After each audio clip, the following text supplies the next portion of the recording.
And go out on video chat to Clarke Wilm, NHL veteran of 455 games, pride of Central Butte, Sask, former Saskatoon Blade, and he joins us there. You see him on video. How you doing, Clarke? I'm doing great. How are you guys? Good. Where are you? Oh, yeah, we hear you. Can you hear us? Obviously, you can. Where are you joining us from today, Clarke? I'm in my office in Davidson, Saskatchewan. I work for Western Sales, selling John Deere large ag farm equipment. I appreciate the time. You're in the halfway town. Beautiful Davidson, Saskatchewan. Can I ask you this about the ag sector? Darren and I both come from it, but we don't work in it. You do. How are things with Plant 2020 and our farm friends? I think it's went well this spring. The last harvest, it was obviously tough on a lot of guys and a stressful winter. But as far as planting this spring, it's great conditions, and guys that had harvest to get done got it done for the most part fairly seamlessly. So I think we're off to a great year. A little rain this weekend and everything will be good.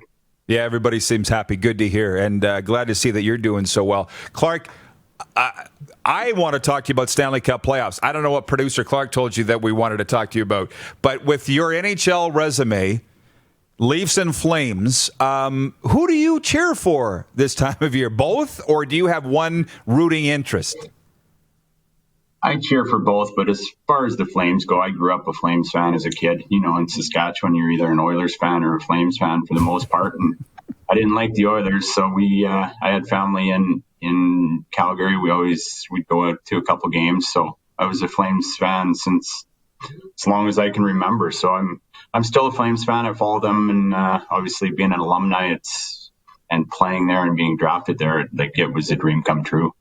So it was a pretty cool experience. No kidding. Well, that's absolutely amazing. And by the way, the people of Winnipeg can't figure that out. They don't know why there's no Jets fans in Saskatchewan. There's getting to be more, particularly over by Moosomin, but I only know like two guys in this town that cheer for Winnipeg. So I'll get into those Flames memories in a minute. Well, let's talk about the series, Flames-Jets. I actually have the Jets to win, and I don't think it's going to be a long series. But if you spent any time thinking about the Flames' first-round opponent?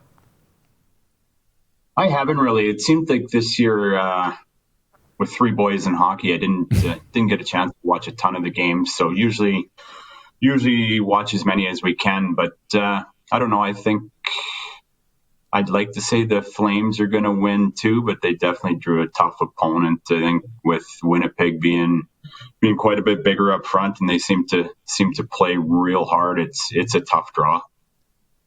Well, you know what? We are, it is a bonanza for us. Leafs, Habs, Jets, Oilers, Flames, Canucks, all in the playoffs, assuming that they play. And it's going to be the weirdest playoffs ever, of course. But what are your playoff memories in your time in the Stanley Cup playoffs? Because you, wait a minute, you played for the Flames in the early 2000s. You don't have any. Sorry. It was a grind there for a while, yeah. But, yeah, basically after I left our team was young when I was there. Then Kiprusoff came in and things kind of took off. So my memories are I played in the playoffs in Toronto and Philly, so it was awesome. My first playoff game was in Philadelphia, and it's no secret that those fans are crazy and very intense. So to hostile environment, them just going crazy, signs everywhere, and back in the mid 2000s, there was quite the rivalry between the Philly and Toronto. So very cool experience, and one I tell my boys about all the time, and it just electric, and everybody knows or talks about the regular season is one way, and then you get into the playoffs and it's amplified. So wish I could have played more playoff games, but that's the way it worked. Well, it sounds like the good days are here again in Philly. We talked about it last hour with Rich Sutter. And the Leafs, obviously, they're in the dance. They got a ticket. That's all that matters. But, I'm actually pretty interested in your three boys playing hockey because the SJHL draft is tomorrow. My niece plays for the Regina Rebels AAA Midgets. She's committed to Robert Morridge College at NCAA in Pittsburgh. What's the minor hockey scene right now for your guys, Clarke, and return to play and all that kind of thing? That's a good question. I'm not sure how it's going to play out this fall. I'd like to think they're going to be back playing as normal, but I think that's going to be very hard to do. So I'm not sure. Obviously involved with the zone my boys are playing in, but there's not been a lot of information trickled down from Hockey Canada where we're going to go. So hopefully in the next 3-4 weeks we find out more and we can get the kids back playing. But obviously with COVID-19, there's got to be a lot of precautions taken. So I think it's all up in the air right now, really. How old are your guys? They are turning 12, 10, and 8. So they're all second-year kids, I guess, in U13, 11, and 9. So young guys just getting started out.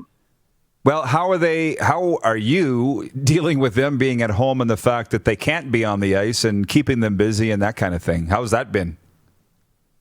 It's been all right. I got the wife's probably taking most of the bullets. She's homeschooling and trying to keep them entertained during the day, and as I'm in my office here working. So, but it's been good. Like, we try to get out as much as we can and ride quads and get out and hike and stuff like that, just to get the boys out and get them some exercise. But yeah, there was a lot of hurt feelings, I would say, when hockey got canceled there. It was tough to explain it to them. Yeah, no doubt. Not to mention, it's never happened to any of us. So how do you have an explanation? You don't really know, right? It's a first in our lifetime. I have a request for a couple questions. One from Roger Yee, watching in Calgary, says, can you please ask Clarke for an update on Rhett Warner since leaving Fan 960? Do you keep in touch with your former Blades alum and Flames alum buddy? I do. Yeah. We talk quite a bit. So he's kind of in the same boat as everybody else right now. He's at home taking care of his boys and trying to keep them busy. He's got 3 young boys around my age. So not sure what he's working on as far as work wise. I think he was thinking about getting into the podcast game, but haven't really talked to him much about that. So just parenting and trying to keep young boys busy. And the last one before I let you go, from our producer, Clarke, he says, growing up in the budding metropolis like Central Butte, which I believe your dad's from, right? Clarke Monroe? Yeah. He says, how did Clarke find his way to the NHL? What was that journey like? Because for me, you, Clarke, represented one of the greatest eras of Blades hockey. I mean, that really accelerated your career, didn't it? I mean, the road to the NHL, how would you describe it, and what were the benefactors along the way?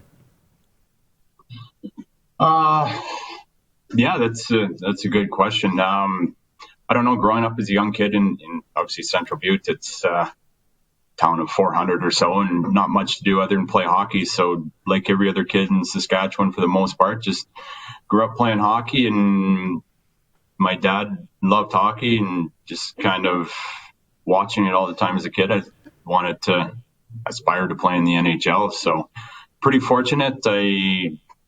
Growing up, I seemed to have a little bit of talent and got drafted by the Blades the same year as Rhett Warner and Chad Allen there, who's from Davidson. So we kind of, the 3 of us moved up through midget together, AAA, and then on to the Blades, where in the early 90s we had a strong team. We lots of good players and won more than we lost, so that always gains a little bit of attention. And back then it I don't know if it was more of a tougher game, but it was more of a rugged game, which kind of fit into my style. So I think it was just the right place at the right time. And then after the Blades, went on to play a couple years in the minors for Calgary's farm system. And then my first year in Calgary, the coach was Brian Sutter. So couldn't have asked for a better guy to bring me into the league. I'm a farm kid. He's a farmer and a rancher, so it was kind of seamless. And he was hard on guys, but fair. And for me, it was kind of like just being at home, really. So I owe a lot to the Sutter family. Especially Brian. He got me into the league, and then battled away and scraped out 400 and some games. Yeah, no kidding. Well, a fantastic career, Clarke, and we always followed it very closely. I appreciate the time. This has been a great catch-up. We'll let you get back to business and just say good luck getting your fellows back on the ice and stay safe out there, and hopefully we can do it again soon. Awesome, guys. Thanks for having me. Thank you. Clarke Wilm joining us from Davidson, Saskatchewan. Ag implement dealer, and our Saskatoon viewers would particularly love that chat. You're watching Rod Pedersen On Demand. For more of The Rod Pedersen Show, visit rodpedersen.com or follow Rod Pedersen on social media.